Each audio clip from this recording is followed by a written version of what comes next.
about why you probably want the A7V, but you probably don't need it.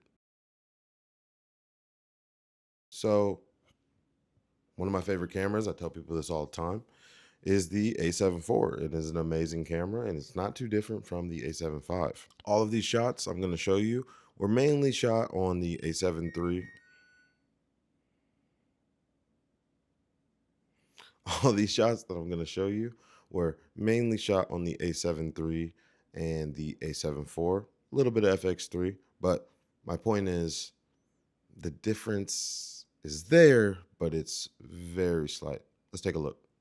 So mainly I've shot a lot of music videos. That's like my favorite. I've shot a lot of live event, more like, you know, concerts, EDM shows, rap shows.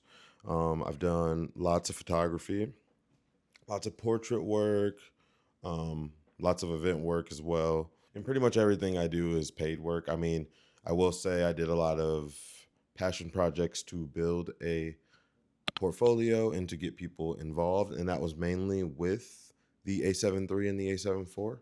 So I am positive those are very capable cameras. But here's where things get weird, especially with a company like Sony. They are very similar to Apple. So I always suggest people wait about 2 years, 2 to 3 years before they get a new iPhone, just because not much changes year to year anymore with the iPhone. Everything is super, streamlined, and they make tiny adjustments. That's what I feel like Sony is doing as well. They're copying that same formula, just making everything super expensive. And basically, they're just streamlining the whole process of making the camera. Um, And I feel like that's kind of what the problem is.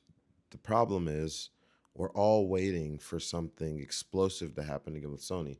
And don't get me wrong, Sony is one of the most innovating brands that I've seen thus far, besides, a couple honorable mentions that I won't say right now. But I do believe that the problem is we're all waiting for something explosive instead of enjoying what they've made and what they have out now.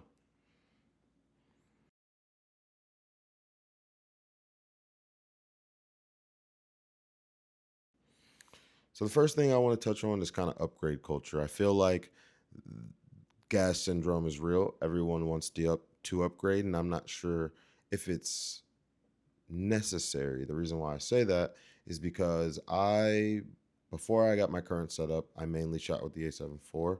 I sold my A7 IV to get the FX3 because I was doing mainly video work, and had a Fuji X100V for my photo work.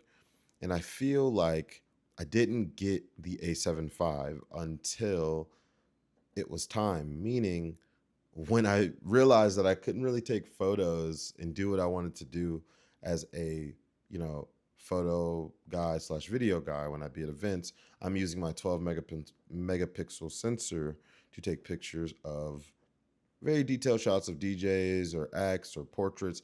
And what I realized is with portraits, it works pretty well, as long as you get the shot in camera.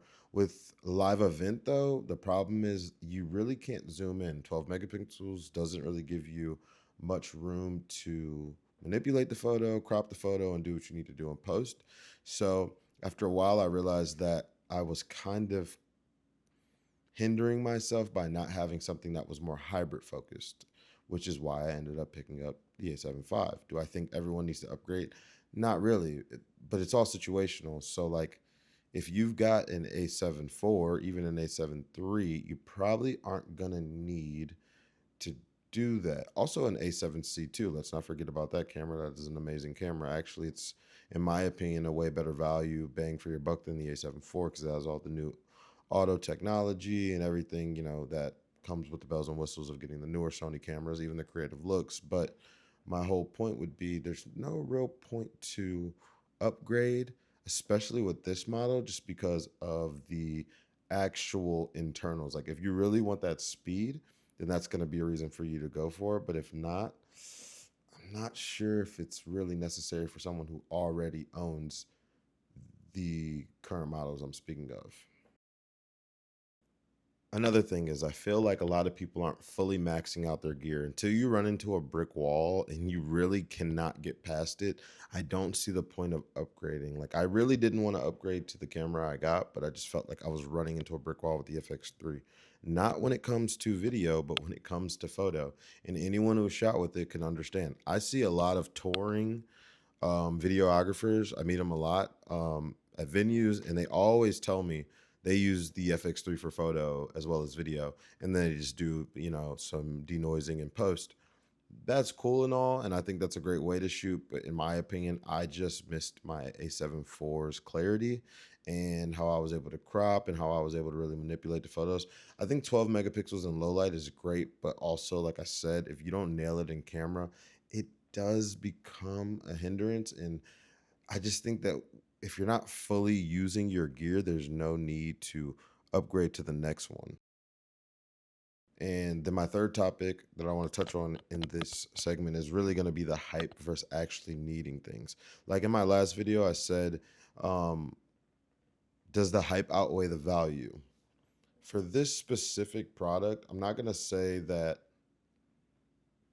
the hype outweighs the value, mainly because if you are a shooter and you want to do long form content, this is way better than the A7 IV. The A7 IV overheated on me multiple times. Um, Besides that, it was an amazing camera, but when you're doing professional work, you can't risk it. So that's the only reason I got rid of the camera.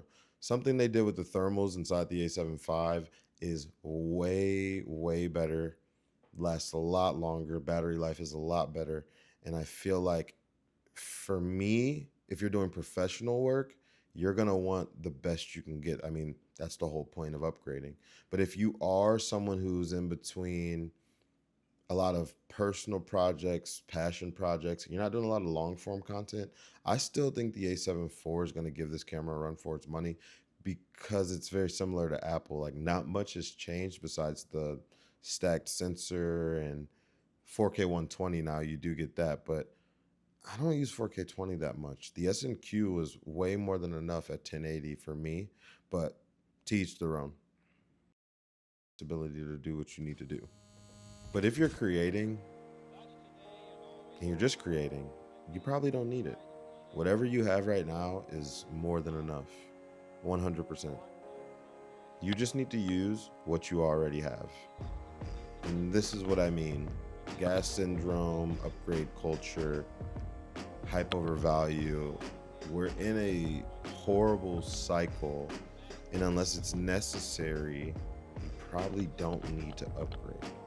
I think the smartest play is to take your time, fully use your camera to its max, and when you hit that brick wall, you'll know. But what I want to know is, if you guys had $3,000, what camera are you getting? Tell me down in the comments. Until next time, high grade visuals.